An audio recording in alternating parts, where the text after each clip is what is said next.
اعوذ باللہ من الشیطان الرجیم بسم اللہ الرحمن الرحیم یسألونک عن الانفال قل الانفال للہ والرسول فاتقوا اللہ واصلحوا ذات بینکم وَأَطِيعُوا اللَّهَ وَرَسُولَهُ إِن كُنتُم مُؤْمِنِينَ۔ صدق اللہ العظیم۔ آج 1442 ہجری رمضان المبارک کی 6 تاریخ ہے۔ سورہ انفال کی تفسیر کا پہلا درس ہے۔ اللہ جل جلالہ سے دعا ہے کہ اللہ جل جلالہ ہمارے اس عمل کو اپنی بارگاہ میں قبول و منظور فرمائے اور ہمیں قرآن کریم کی تعلیمات کو سننے، سمجھنے، سیکھنے اور پھر ان پر عمل کرنے کی توفیق عطا فرمائے، آمین یا رب العالمین۔ سورہ انفال مدینے میں نازل ہوئی ہے اور اس کی 75 آیتیں ہیں اور 10 رکوع ہیں۔ انفال نفل کی جمع ہے۔ نفل کہتے ہیں اضافی چیز کو۔ مثال کے طور پر ظہر کی 4 رکعتیں فرض ہیں، 4 رکعتیں سنت ہیں، 2 رکعتیں نماز کے بعد سنت ہیں۔ اب کوئی شخص ان 10 رکعتوں کے علاوہ بھی پڑھتا ہے، اسے نفل کہتے ہیں۔ نفل اس عبادت کو کہتے ہیں جو اضافی ہے، یعنی فرض نہیں ہے، اور اگر کوئی شخص نفل عبادت نہ کرے وہ گناہگار نہیں ہے۔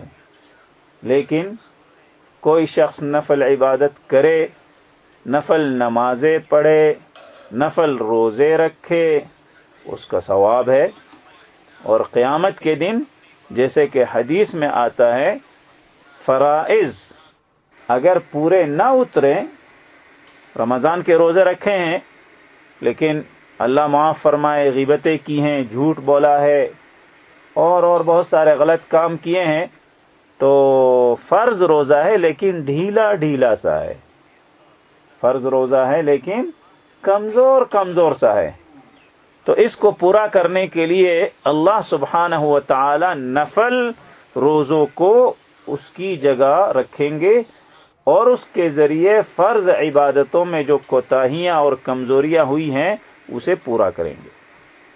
اس لیے نفل عبادتوں کا بھی اہتمام ہونا چاہیے اور اسے کم نہیں سمجھنا چاہیے۔ یہاں نفل غنیمت کے معنی میں استعمال ہوا ہے۔ سورہ اعراف جو اس سے پہلے گزر چکی ہے، اس میں اللہ جل جلالہ نے مشرکین اور اہل کتاب کے جہل، ان کی جہالت، ان کی سرکشی اور ان کے کفر اور بدماشی کا تذکرہ کیا ہے۔ اللہ کی بات سنتے ہیں، مانتے نہیں ہیں، جانتے ہیں، عمل نہیں کرتے۔ بدماش ہیں یہ اہل کتاب، یہ امریکہ کے جو اہل کتاب ہیں، نصرانی ہیں، یہودی ہیں، یہ بدماش ہیں، مفسدین ہیں، فساد پھیلاتے ہیں دنیا میں۔ سورہ اعراف میں اللہ جل جلالہ نے ان کافروں اور مشرکوں یعنی مفسدین کا تذکرہ فرمایا ہے اور سورہ انفال میں ان کا علاج بتلایا ہے۔ سمجھ میں آئی بات؟ کافر ایک بیماری ہے، کافر ایک جراثیم ہے، کافر ایک میکروب ہے، اور اللہ تعالیٰ نے ہر بیماری کی دوا بھی اتاری ہے۔ کافروں کی دوا اللہ تعالیٰ نے سورہ انفال میں اتاری ہے۔ یعنی اگر یہ بات نہیں مانتے تو ان کو قتل کیا جائے، ان کے خلاف طاقت اور قوت استعمال کی جائے۔ جو سر اللہ کے سامنے نہیں جھکتا اسے کاٹ دینا چاہیے. کیا کہا ہے؟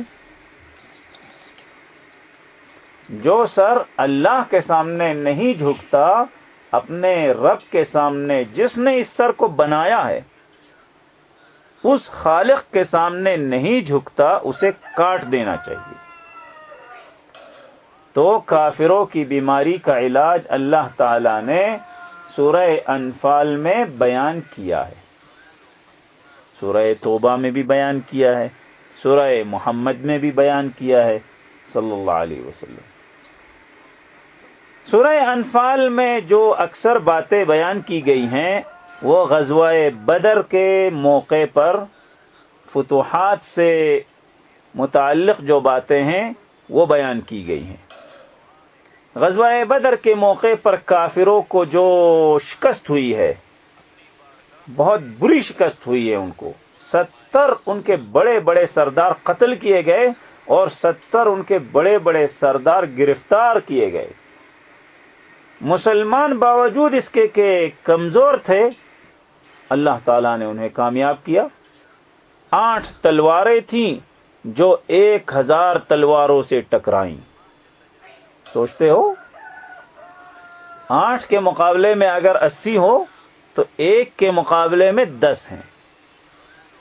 8 کے مقابلے میں اگر 800 ہو تو 1 کے مقابلے میں 100 ہیں، اور یہاں 100 نہیں بلکہ 1000 تلواریں ہیں.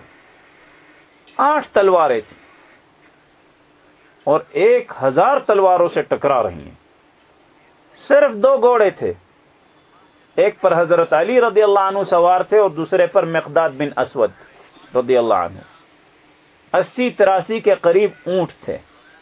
کوئی تیاری نہیں تھی، اس لیے کہ صحابہ کرام کو یہ گمان نہیں تھا کہ جنگ ہوگی.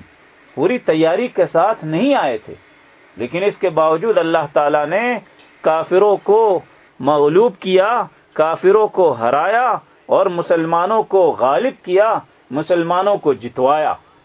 اس سے یہ معلوم ہوتا ہے کہ مسلمان اسلحے کے زور پر نہیں بلکہ ایمان کے زور پر، ایمان کی قوت اور طاقت کے سہارے جہاد کرتا ہے. مومن ہو تو بے تیغ بھی لڑتا ہے سپاہی. اگر انسان مومن ہو، سچا مسلمان ہو، بغیر تلوار کے بھی لڑ سکتا ہے، اللہ کی مدد سے لڑتا ہے. اور ان باتوں کو سمجھانے کے لیے آج الحمدللہ افغانستان کے طالبان، پاکستان کے طالبان ایک زندہ مثال ہیں.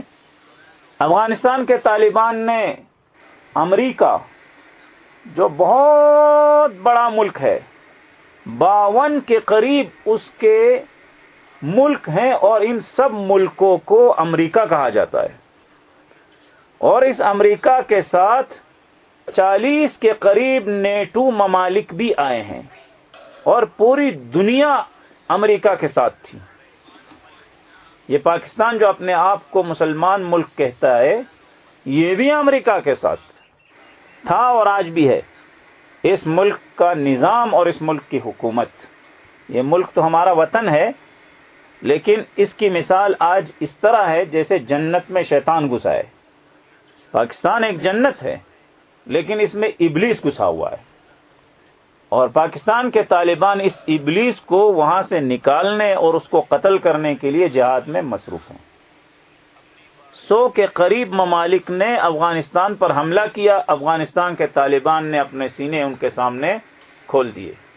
وہ رکے نہیں، بکے نہیں، جھکے نہیں، تھکے نہیں، مسلسل جنگ کرتے رہے، جنگ کرتے رہے، جنگ کرتے رہے.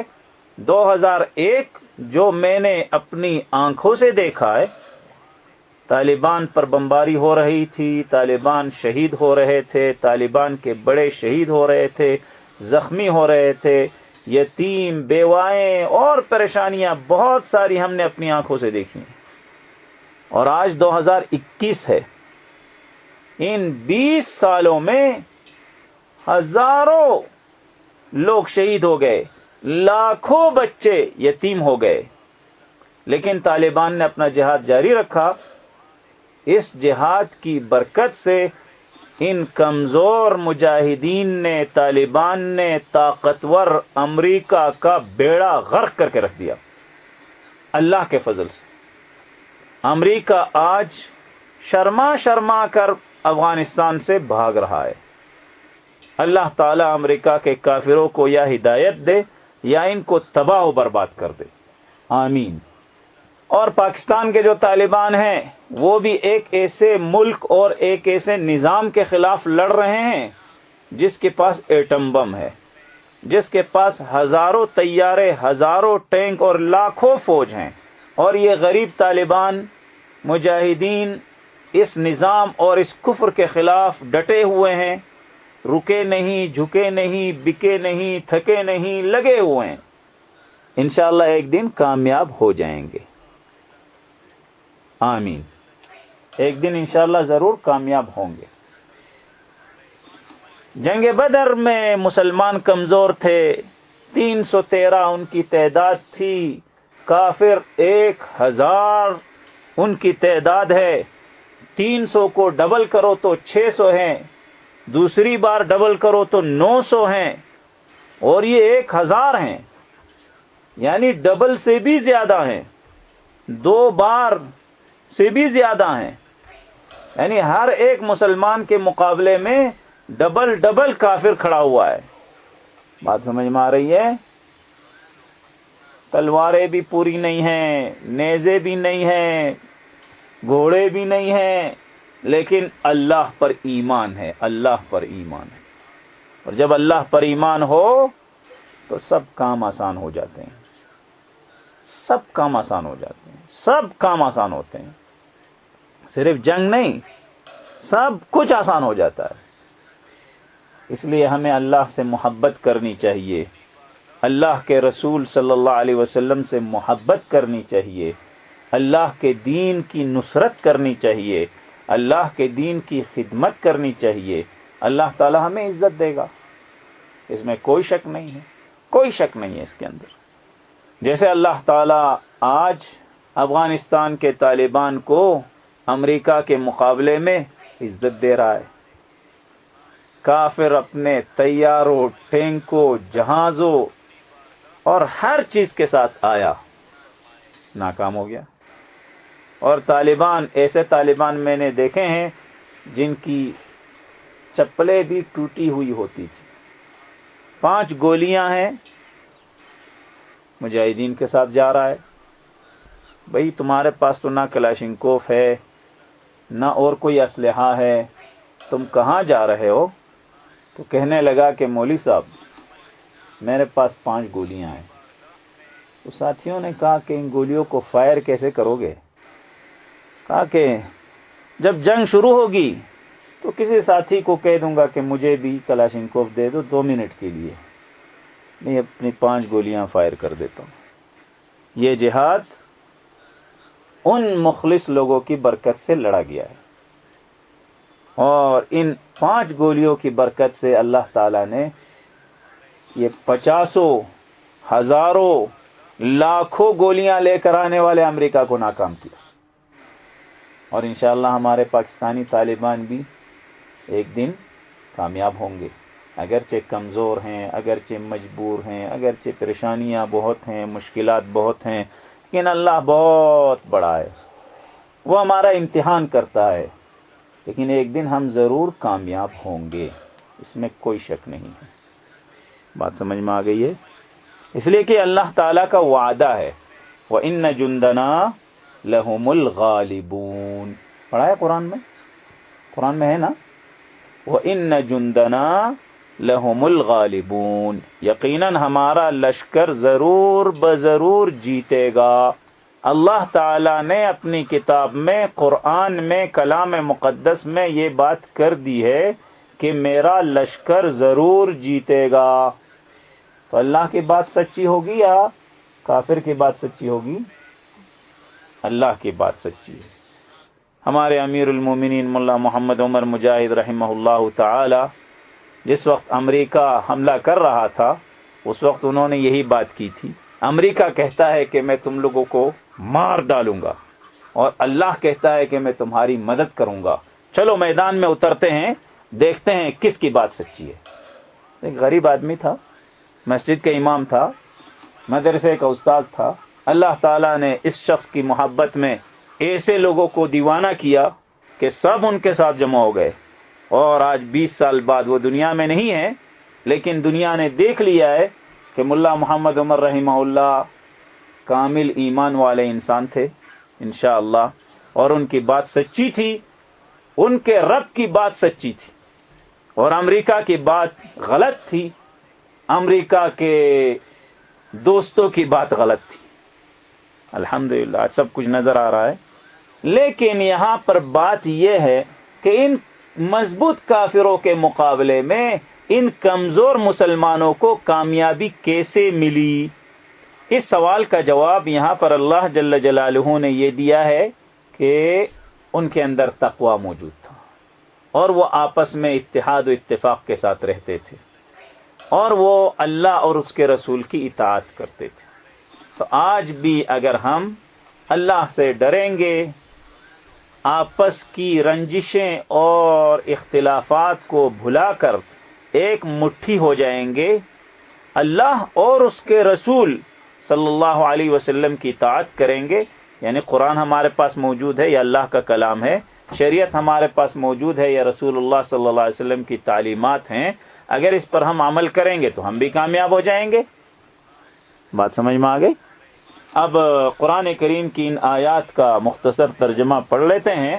بسم اللہ الرحمن الرحیم، شروع کرتا ہوں اس اللہ کے نام سے جو بڑا مہربان اور نہایت رحم والا ہے۔ اتنا زیادہ مہربان ہے کہ اپنے دشمنوں کو بھی کھانا کھلاتا ہے۔ اللہ اکبر! تم اپنے دشمن کو کھانا کھلاتے ہو؟ نہیں، اللہ اتنا مہربان ہے کہ کافروں کو بھی کھانا کھلاتا ہے، بلکہ زیادہ کھلاتا ہے، اتنا زیادہ کھلاتا ہے کہ اس کے پیٹ میں درد ہوتا ہے، اور پیٹ میں جب درد ہوتا ہے تو پھر مسلمانوں پر حملے کرتا ہے بدماش۔ حدیث میں اسی لیے آتا ہے کہ اس دنیا کی قیمت اللہ تعالی کے نزدیک اگر مچھر کے ایک پر کے برابر بھی ہوتی تو اللہ تعالیٰ کافر کو پینے کے لیے پانی کا ایک گھونٹ بھی نہ دیتا۔ یہ جس دنیا کے لیے ہم لوگ لڑتے ہیں، اس کو ملا مجھے نہیں ملا، اس کو ملا مجھے نہیں ملا، چوہے بلی کی جو لڑائی ہوتی ہے، حدیث میں رسول اللہ صلی اللہ علیہ وسلم یہ فرما رہے ہیں کہ اس دنیا کی قیمت مچھر کے پر کے برابر بھی نہیں ہے۔ اللہ اتنا بڑا مہربان ہے کہ اپنے دشمنوں کو، کافروں کو بھی کھانا دیتا ہے، ان کو بھی مال و دولت دیتا ہے، کھاؤ مزے کرو، لیکن آخرت میں ان کو پکڑے گا۔ یسألونک عن الانفال، اے محمد صلی اللہ علیہ وسلم، آپ سے یہ صحابہ پوچھتے ہیں کہ غنیمت کا کیا حکم ہے۔ یسألونک عن الانفال، یہ صحابہ آپ سے پوچھتے ہیں غنیمت کے بارے میں۔ قل الانفال للہ والرسول، آپ کہہ دیجئے کہ مال غنیمت اللہ کا حق ہے اور رسول اللہ کا حق ہے، یعنی اللہ تعالیٰ جو حکم نازل کر دے اس کے مطابق کرو، اور رسول اللہ صلی اللہ علیہ وسلم اس حکم کے مطابق جب عمل فرمائیں تو آپ ان کی بات مانیں۔ فاتقوا اللہ، سو ڈرو اللہ سے، امریکہ سے نہیں، بڑے بڑے سرداروں اور بدماشوں سے نہیں، اللہ سے ڈرو، اللہ سے۔ فاتقوا اللہ، اللہ سے ڈرو۔ وَأَصْلِحُوا ذَاتَ بَيْنِكُمْ، اور آپس کے معاملات کو درست کرو، آپس کے جو تمہارے معاملات ہیں نا ان کو ٹھیک کرو، لڑائی مت کرو، جھگڑے مت کرو، اختلافات مت کرو، ایک ہو جاؤ، نیک ہو جاؤ، اللہ تمہاری مدد کرے گا۔ وَأَطِيعُوا اللَّهَ وَرَسُولَهُ إِن كُنتُم مُؤْمِنِينَ، اور حکم مانو اللہ کا اور اس کے رسول کا اگر تم مسلمان ہو، اگر تم ایمان رکھتے ہو اللہ پر تو اللہ کی بات مانو، اگر تم ایمان رکھتے ہو اللہ پر تو رسول اللہ کی بات مانو صلی اللہ علیہ وسلم۔ شاعر کہتا ہے یہ شہادت گاہ الفت میں قدم رکھنا ہے، لوگ آسان سمجھتے ہیں مسلمان ہونا۔ لوگ سمجھتے ہیں کہ مسلمان ہونا آسان ہے، لیکن دراصل مسلمان ہونے کا مطلب یہ ہے کہ شہید ہونے کے لیے تیار ہونا۔ ایک مولوی صاحب جو ہے دعا کیا کرتے تھے کہ اللہ مجھے شہادت دے، اے اللہ مجھے شہادت دے۔ تو ایک مقتدی نے کہا کہ مولوی صاحب جہاد کے لیے تو آپ جاتے نہیں ہو، اور لوگ حلوے میں تو بم نہیں رکھتے ہیں نا، تو شہادت کے لیے لوگوں کو جہاد میں جانا چاہیے، جس طرح کے مسلمانوں نے غزوہ بدر میں کافروں کے خلاف جہاد کیا تھا، اور اس کا تذکرہ اللہ جل جلالہ، اللہ سبحانہ و تعالی قرآن کریم میں فرما رہے ہیں۔ انشاءاللہ تفصیلات اگلے سبق میں پڑھیں گے۔ وصلی اللہ تعالی علی خیر خلقہ محمد وعلی آلہ وصحبہ اجمعین۔ سبحانک اللہم وبحمدک، اشہد ان لا الہ الا انت، استغفرک واتوب الیک۔ والسلام علیکم ورحمۃ اللہ وبرکاتہ۔